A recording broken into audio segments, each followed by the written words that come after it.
Ağabeylerimle olmalıydım ana. Onlarla cenk etmeliydim. Onun da vakti gelecek oğul. Sen artık bir alpsin.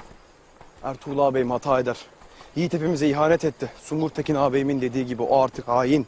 Hem sadece bize değil, devlete, sultanımıza da ihanet etti. Onu hayatım boyunca affetmeyeceğim. Anam ne der beyim? İki oba ayrılmasın diye uğraşır. Lakin kardeşim varken bu çok zor olacak.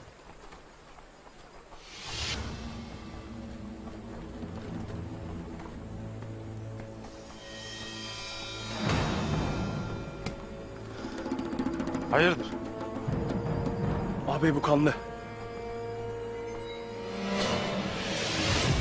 Beyim.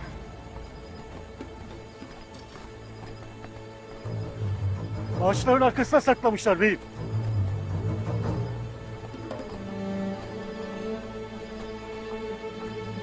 Ana, buralar tekin değil.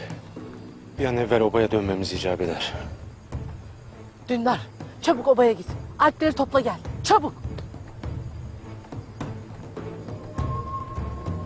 Noyan'ın işi mi dersin? Bu deliliği başka kim yapacak ana? Gökçe. Gökçe! Hatun! Gökçe! Sercan dur! Sercan!